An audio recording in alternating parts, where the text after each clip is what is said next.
Shalom sidang jemaat Tuhan. Kita bersyukur bertemu kembali dalam renungan kita hari ini.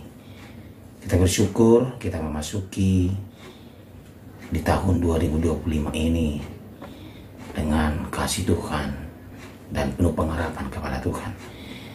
Sidang jemaat Tuhan, renungan hari ini kita sama-sama belajar, sama-sama menikmati hadirat Tuhan dan sama-sama bertumbuh di dalam Tuhan.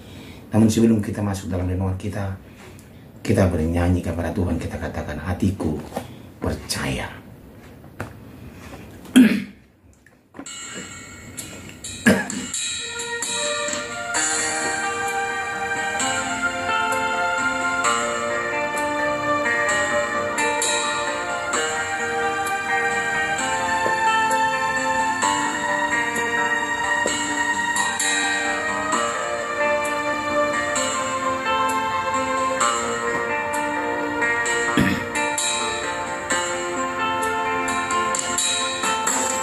Saat ku tak melihat jalanmu, saat ku tak mengerti rencanamu, namun tetap ku pegang janjimu. Pengharapanku hanya padamu. Hatiku percaya, hatiku percaya, hatiku percaya, luku percaya.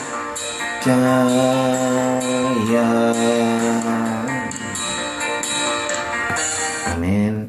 Firman Tuhan untuk hari ini dari kitab Yosua pasal 5 ayat 1 sampai ayat 12. Demikianlah firman Tuhan.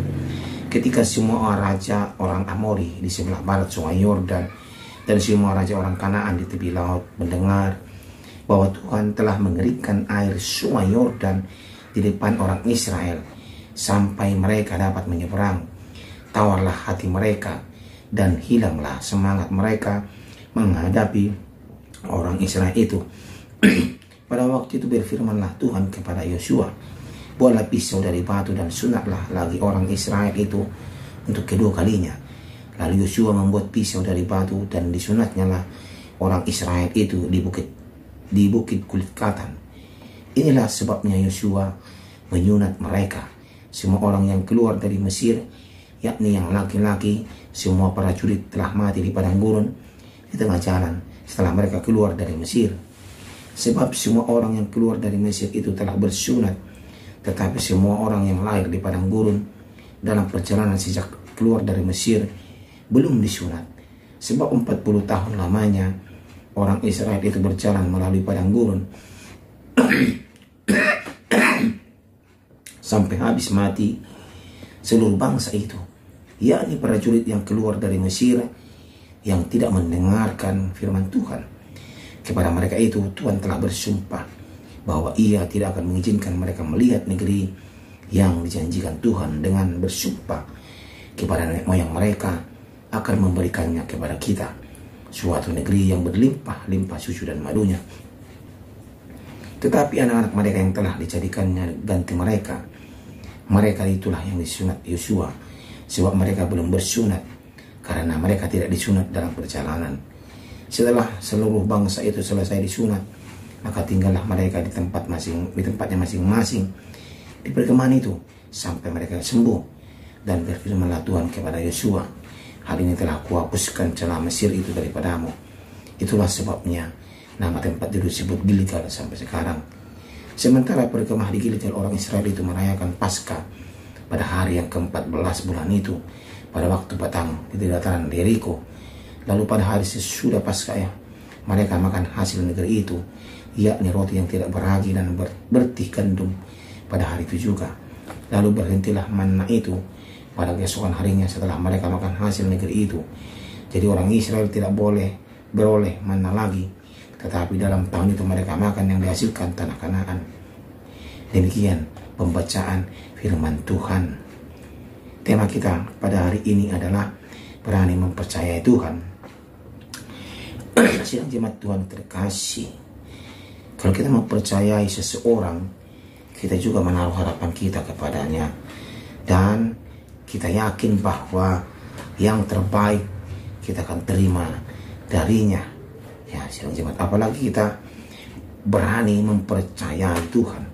Dalam kitab Yosua pasal 5 ini terdapat dua hal unik yang sulit dimengerti dan yang hanya dapat dipahami dengan iman yang sungguh-sungguh kepada Allah. Pertama, ayat pertama jelas mengatakan bahwa ketika semua raja orang Amori di sebelah barat sungai Yordan dan semua raja orang Kanaan di tepi laut mendengar bahwa Tuhan telah mengeringkan air sungai Yordan di depan orang Israel sampai mereka dapat menyeberang. Ini mengakibatkan raja-raja orang Amori tawar hatinya mereka, dan hilanglah semangat mereka menghadapi orang Israel itu, karena mereka berpikir air sungai Yordan saja bisa dikeringkan oleh Tuhan Allah mereka. Apalagi kami ini, ya, apalah kami, pikir mereka. Ingat bahwa raja-raja di kanan tawar hati dan hilang semangat. Bukankah kondisi seperti itu merupakan waktu yang sangat tepat bagi orang Israel untuk menyerang kota Yeriko? Ini adalah kalau pemikiran secara manusia, ya. Tetapi sekarang pemikiran kita dengan pemikiran Allah bukan terkadang sih berbeda, jemaat Tuhan. Kiraan tersebut mungkin tidak diketahui oleh Yosua dan bangsa Israel, tidak diketahui oleh Yosua dan bangsa Israel.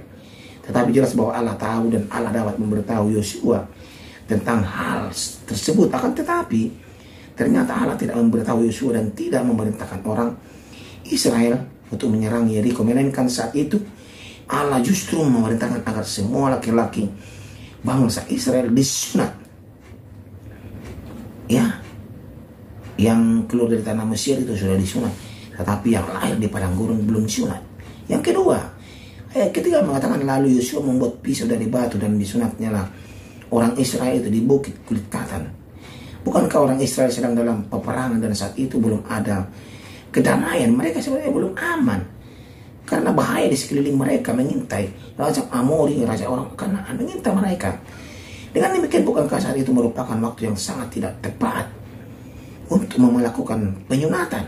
Mengapalah justru membiarkan bahkan membawa orang Israel dalam kondisi yang lemah dan sangat rapuh menghadapi serangan? Karena kalau orang yang disunat pasti butuh penyembuhan beberapa hari, ya. Kalau istilahnya ada orang yang menyerang mereka, pasti akan mereka kalah. Ini logika daripada manusia.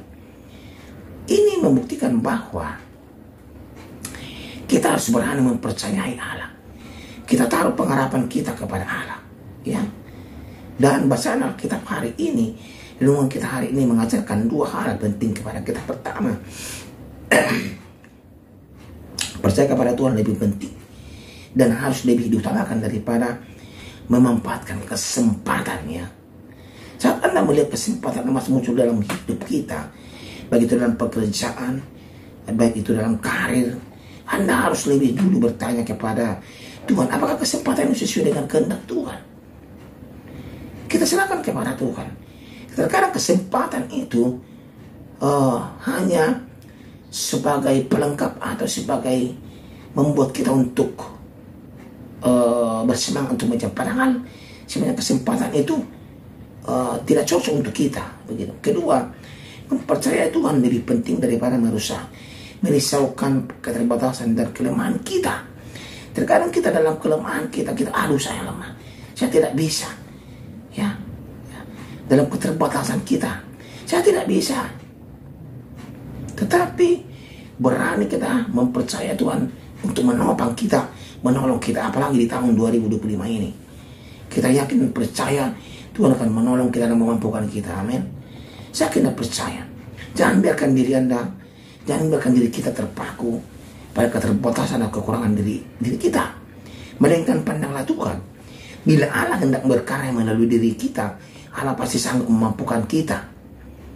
Pertanyaannya adalah, apakah kita sungguh-sungguh mempercayai Tuhan? Itu sekarang.